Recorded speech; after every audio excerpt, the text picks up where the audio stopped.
Dans cette vidéo, on s'intéresse à la création graphique à partir de nuages de points et pour nous, on va donc saisir des données brutes ou récupérer des données extraites d'un fichier d'acquisition de mesure.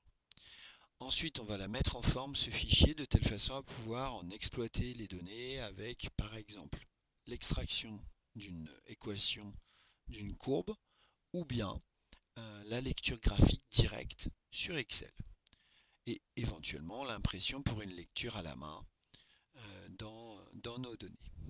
Alors, du coup, pour accéder à ça, on va créer un fichier de données Excel. Pour ça, on va juste ouvrir Excel et puis on va venir créer un nouveau classeur. En créant un nouveau classeur, on va y insérer des données et donc c'est ce que j'ai fait préalablement ici. Donc ce fichier, hop, eh bien,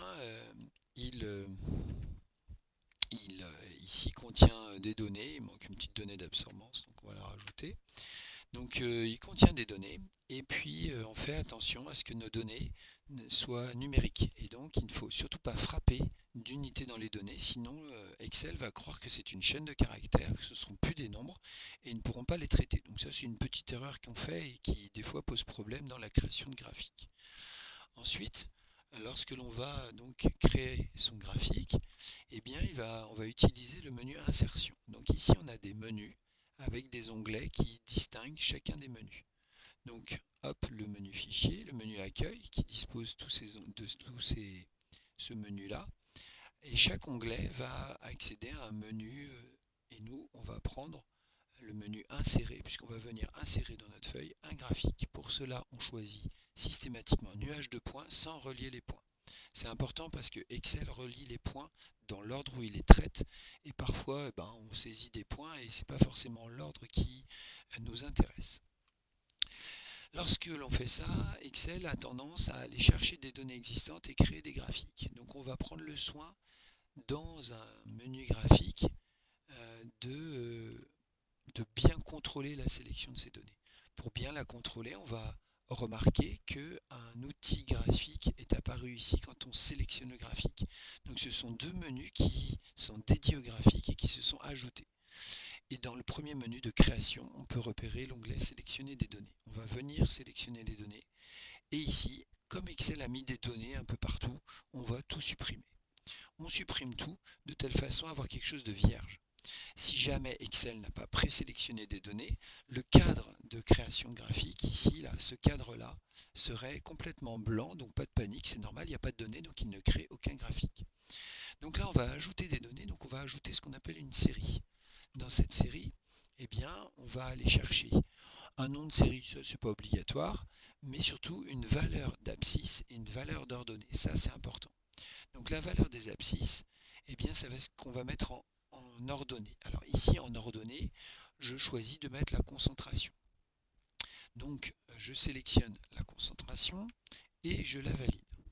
Donc, en la validant, il m'a dit que je prends les données de la feuille numéro 2 et je vais de B3 à B17. Je vais sélectionner les données en ordonnée. Ici, je vais prendre l'absorbance et je vais faire attention à bien sélectionner la même plage de données. Sinon, Excel va mal construire les graphiques. Et pour vérifier ça, il suffit de regarder ici que l'on a bien 17, 17 en haut, en bas.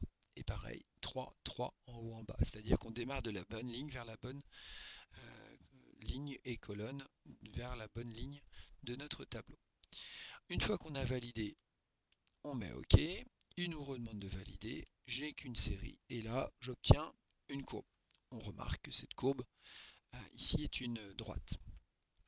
Bien, à partir de là, eh bien, on a créé notre graphique. Le problème, c'est que parfois les échelles ne nous conviennent pas et notamment vous voyez ici que les graduations sont pas terribles. Donc on va modifier ces graduations, on clique sur l'axe. Et puis là, on a accès à plein de menus. Donc en bas, on va trouver nombres. Ce sont les nombres dans les graduations. Donc là, c'est marqué personnalisé. Moi, je vais aller sur nombre. Et puis, je vais mettre 3 décimales parce que ici, on voit que on a 3 décimales derrière notre graphique. Alors ça, quand on ne sait pas faire, on appelle le prof et puis voilà, on trouve une solution. Voir après un petit tuto sur internet pour dire sélectionner des nombres. Il y a des choses qui sont très bien faites. Même avec les IA, là, il va vous renseigner sur les menus. Alors, du coup, ici, on a bien sélectionné et affiché des nombres qui nous conviennent. Donc, on peut sortir du format de l'axe. On peut faire la même chose verticalement. Et donc, notre axe est mis en forme. Alors, on a notre graphique. Néanmoins, ce n'est pas satisfaisant. Maintenant, il va falloir présenter ça de façon fine, de façon à avoir une bonne communication. Donc pour ça, ici on a un petit menu rapide d'éléments de graphique, avec des titres des axes, avec un titre du graphique, et avec des quadrillages. Et dans les quadrillages, ce qui est important, c'est d'aller chercher des quadrillages mineurs. Les quadrillages mineurs vont vous amener une petite grille qui sera très sympathique. Et on peut aller aussi dans Autres options. À chaque fois que vous avez un menu un peu plus important, eh bien vous avez des options qui arrivent et qui permettent de faire du quadrillage avec par exemple ici, des pointillés.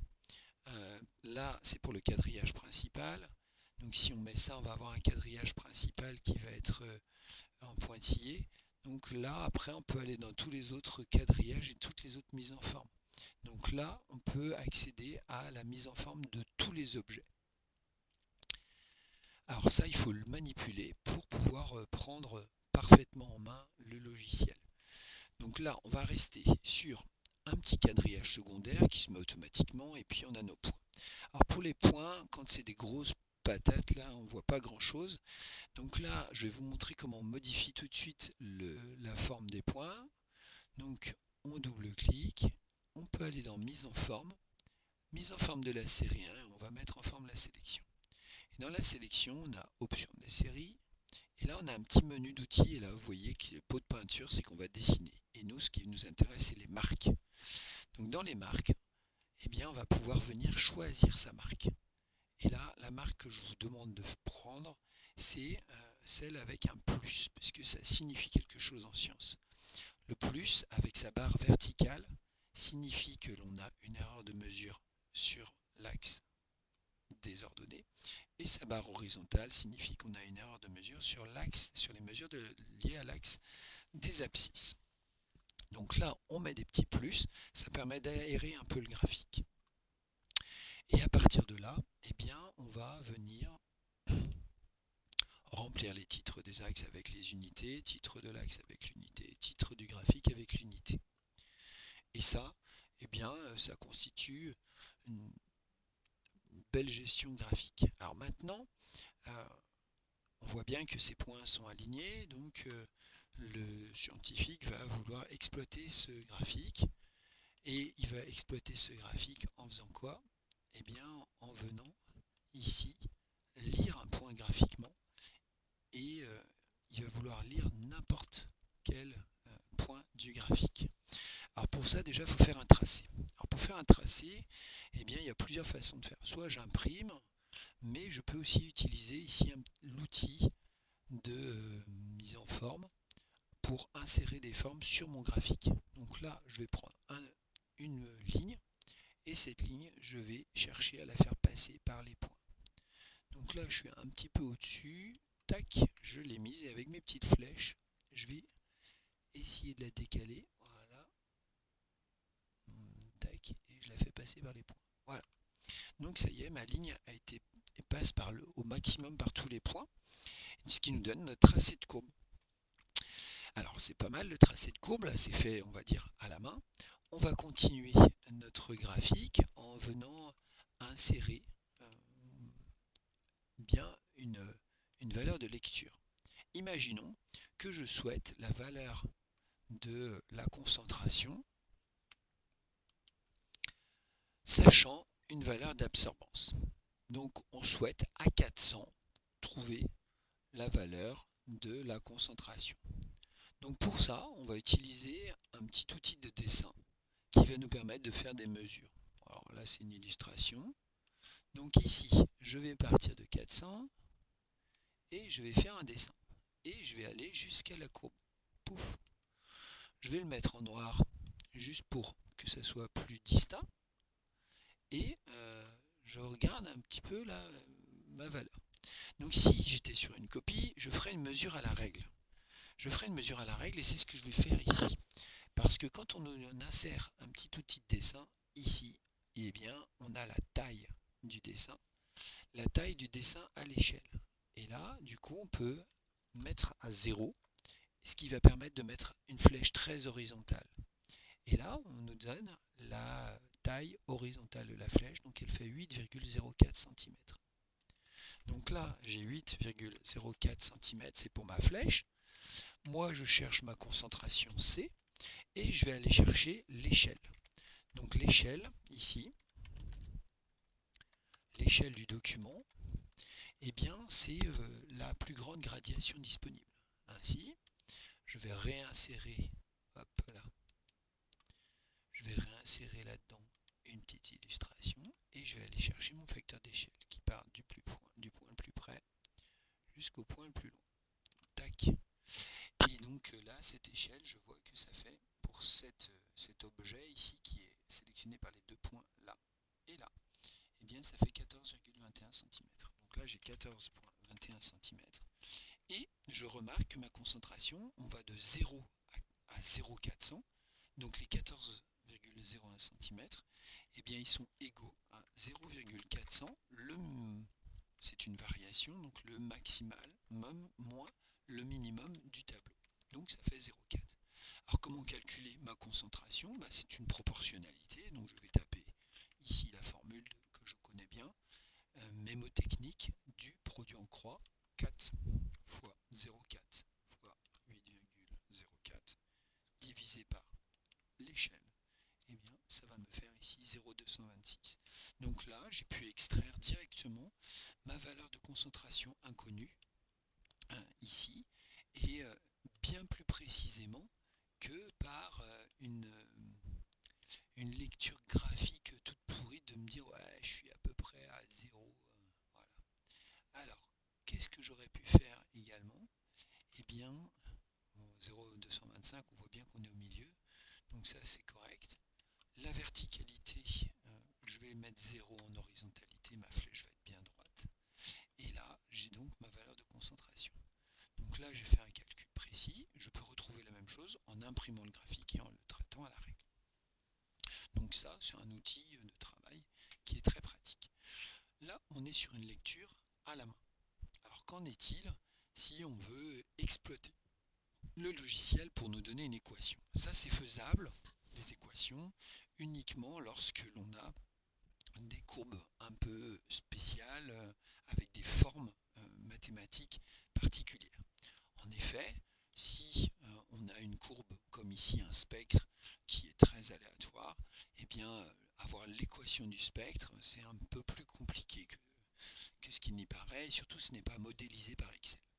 Par contre ici, de la même façon, on peut venir lire des données graphiques en insérant des outils de façon à pouvoir par exemple là, chercher un lambda max, et là on place une flèche, et cette flèche on va s'assurer de sa verticalité en mettant ici 0, et clac, du coup on a bien le 11,64 qui sera la hauteur, et puis là on partirait de 0 jusqu'à 1,8, ou là de moins 0,2 jusqu'à 1,8 pour avoir la longueur totale de l'échelle, comme on l'a fait précédemment. Donc voilà, ça c'est le genre de lecture directe que l'on peut être amené à faire. Et donc, il faut s'habituer à travailler avec Excel pour pouvoir mémoriser tous ces petits outillages. Alors je reviens sur ma fonction ici qui est une droite. Alors Excel, il ne fait pas la distinction entre les fonctions affines et les fonctions linéaires. Donc les fonctions linéaires, pour rappel, ce sont des fonctions qui passent par le point 0, 0, c'est-à-dire que l'ordonnée à l'origine des abscisses, c'est-à-dire quand l'abscisse vaut 0, l'ordonnée à l'origine des abscisses vaut 0. Donc Excel, lui, ce qu'il peut faire, c'est faire des modélisations avec des formes d'équations dont on reconnaît l'allure. D'où l'importance de connaître ces fonctions de référence en mathématiques et de connaître les allures associées à ces fonctions de référence. Alors pour que Excel fasse la modélisation, on va venir ici chercher les courbes de tendance. Alors si vous cochez, il va aller faire n'importe quoi des fois. Il faut tout de suite aller dans le menu et choisir autre option.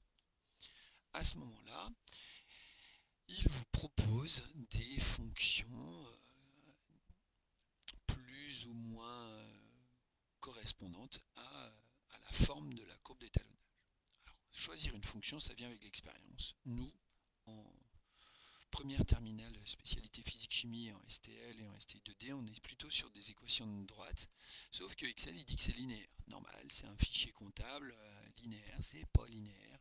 Là, ici, pour le coup, ça peut être linéaire ou affine, et lui, il dit que c'est une ligne, en fait, c'est pas le terme mathématique. Et nous, ce qu'on va faire là, c'est qu'il va donc nous trouver l'équation de cette droite, qu'on pourrait retrouver à la main, mais on va en plus pouvoir ici afficher l'équation sur le graphique et donner en sciences expérimentales importantes, afficher le coefficient de détermination. Donc on fait ça, et ça va nous permettre d'extraire des données assez rapidement. Donc là, pour le coup, on ferme la fenêtre et on voit que ici, c'est rajouté un petit encart avec toutes ces données. Ce petit encart, eh bien, on va pouvoir le mettre en forme avant de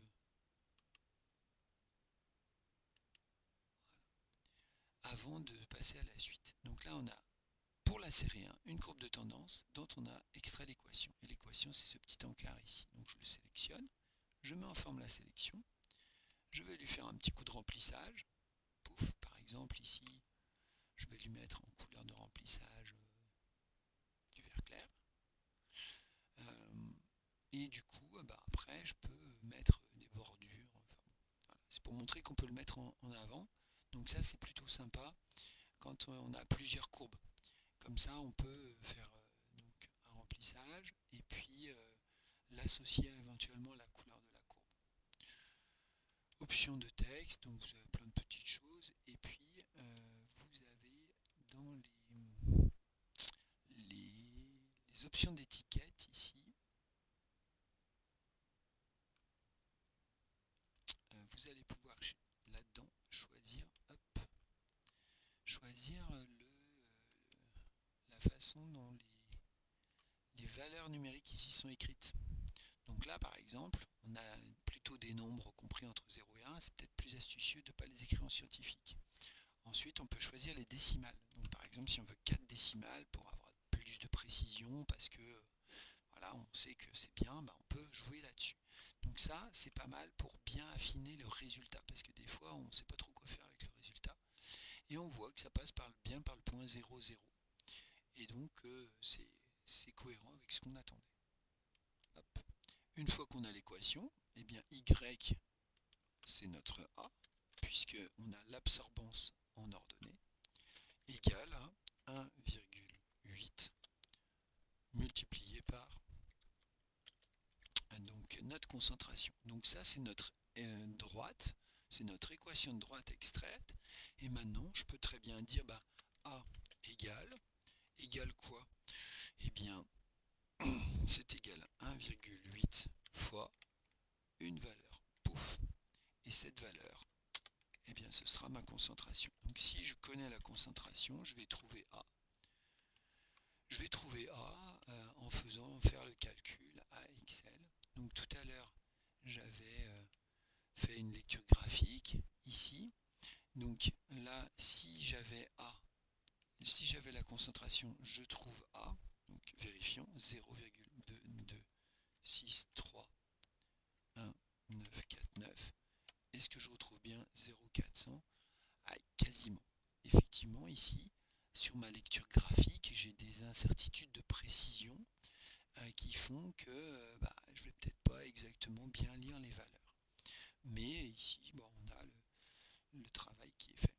De la même façon, si je connais A, je peux aussi programmer le calcul de concentration. Donc le calcul de concentration, d'après la formule, C est égal à A divisé par 1,8. Donc là, la programmation va être la suivante. Je vais mettre égal la valeur de A divisé par 1,8. Et clac. Si je mets 0,400, je trouve une concentration de 0,222, ce qui est cohérent avec ce que j'ai ici. Donc voilà, ça voilà les choses qu'il faut savoir faire. Il faut savoir faire ça de façon à ce que on puisse bien exploiter les graphiques. Alors, une fois qu'on en est là, bon, il ne reste plus qu'une petite chose, c'est faire la mise en forme pour l'impression. Donc pour l'impression, eh bien, hop, moi j'aime bien quand je veux que mon graphique, je le place de façon à ce que, hop là, je vais le placer jusqu'à ce que, voilà, je voulais mon graphique et mes données, puisque les données ici sont toutes petites. Donc là j'élimine les éléments. Donc j'ai mon graphique, j'ai ma courbe. Le problème c'est quand je lance un graphique avec Excel, des fois ça a dû vous arriver, la courbe est coupée en deux, vous avez un bout de courbe qui manque, enfin, c'est un peu pénible. Donc d'abord toujours mettre un petit quadrillage. On met un petit quadrillage ici avec les bordures. Donc dans autre bordure on peut maîtriser le style ou alors en faire juste un quadrillage simple, clac, et rapide ici. Après, eh bien, on va, avant de faire l'impression, on va aller dans affichage. Et dans affichage, on va faire un aperçu avec des sauts de page ici. Et là, ça nous montre comment les pages sont placées à l'écran. Et là, ce qu'on voit, c'est qu'il y a un page qui est marqué là, page, et là, il y a un page 2. Donc, on a des traits pointillés, et ces traits pointillés délimitent la fraction entre les pages. Et donc, on peut imposer cette fraction au graphique. Donc, par exemple, ici, je vais pouvoir le mettre en forme. Pouf, je vais imposer que ça soit coupé ici, et je vais dire, moi, je veux pas de la page 2. Tac. Donc voilà, les seules données imprimées, ce seront celles-ci. Donc maintenant, on va pouvoir aller dans Fichier et on va demander au fichier de faire d'exécuter des choses et notamment, on va prendre le fichier et on va l'imprimer. Donc les onglets ont des noms qui disent qu'est-ce qu'on va manipuler. Là, hop là, pépère. Orientation, je vais le mettre en paysage et puis un petit menu qui est sympa, c'est des ajustements directs. Donc là, j'aime bien mettre à la feuille. Donc là, souvent, il met le fichier à la feuille. Alors quand on est tout seul, c'est pas mal. Après, ici, moi j'aime bien parce qu'il y a un petit cadre pour écrire des choses, des calculs et tout. Le problème, c'est que dans une classe, on va être amené à tous imprimer à peu près le même graphique puisqu'on aura fait à peu près la même expérience. Donc une fois qu'on a mis en forme pas mal de fichiers, là, on revient et on va mettre ici son nom, prénom, quelque part. Donc ça, c'est toujours intéressant. Et puis souvent, on est deux quand même. Donc on peut donc prendre ce graphique là, on fait CTRL-C, clac, on le copie. Comme ça, on a nos deux graphiques. On remarque que,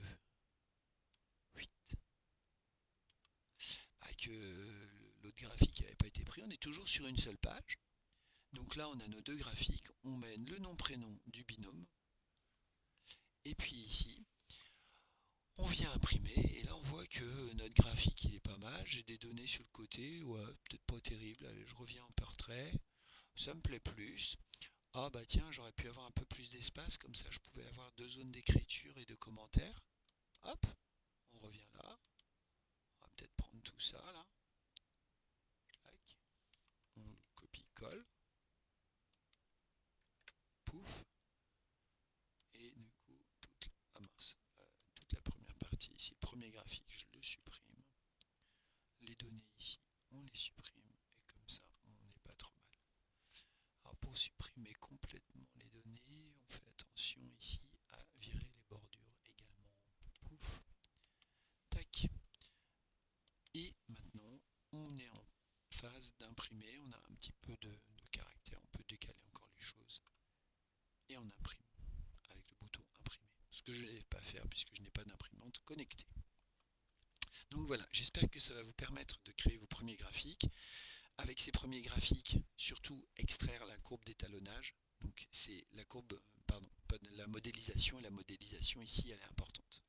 Alors revenons sur cette modélisation, puisque je vous ai dit quand même, ce qui est important dans la modélisation, c'est d'afficher des données pertinentes. Et parmi les données pertinentes, eh bien, si on vient regarder un peu ce qui se passe là,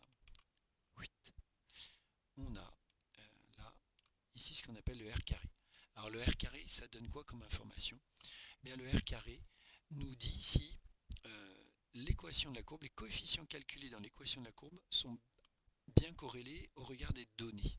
C'est-à-dire que ici, il dit, bon, le modèle que vous avez choisi, donc là on a pris une modèle linéaire, donc une équation de droite, et ben ça colle pas mal avec les données. Ça ne veut pas dire que la modélisation est juste et que c'est le bon modèle physique, c'est la bonne équation physique.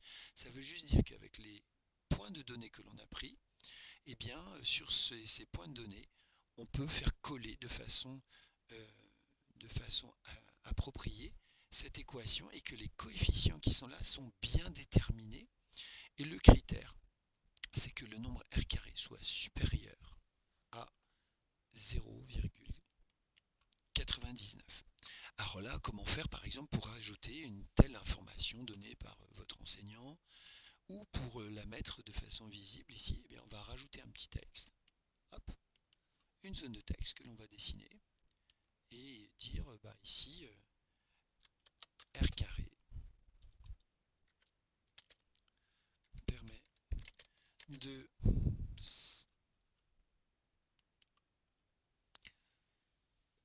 0,99. Ça donnera un critère satisfaisant. R carré, c'est pas un calcul, c'est une notation de statistique en fait. C'est un vrai nom de quelque chose. Il y a le R, il y a le R carré, et il existe d'autres noms de nombres qui permettent de faire des commentaires sur l'exactitude des modèles utilisés. Voilà, donc je m'étale pas plus là-dessus. Euh, Regardez ça avec intérêt. Ce qui est sympa, donc, ce sont les menus de mise en forme. Toujours mettre un titre à son graphique, un titre aux axes. Un titre aux axes, on n'oublie pas les unités associées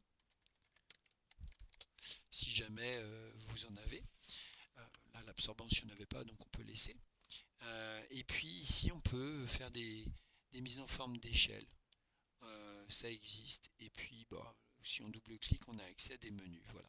Alors vous pouvez modifier le maximum, vous pouvez modifier les unités principales et secondaires.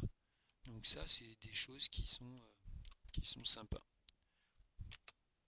Donc voilà. Le problème quand vous modifiez, eh ben, c'est que ça vous bouge un peu votre mise en forme de tout ce que vous avez fait. Donc les axes et tout ça, il faut le faire en amont. Sinon, on peut être un peu embêté. Voilà. Donc j'espère que ça va vous aider et que vous allez pouvoir créer des graphiques avec une bonne efficacité désormais.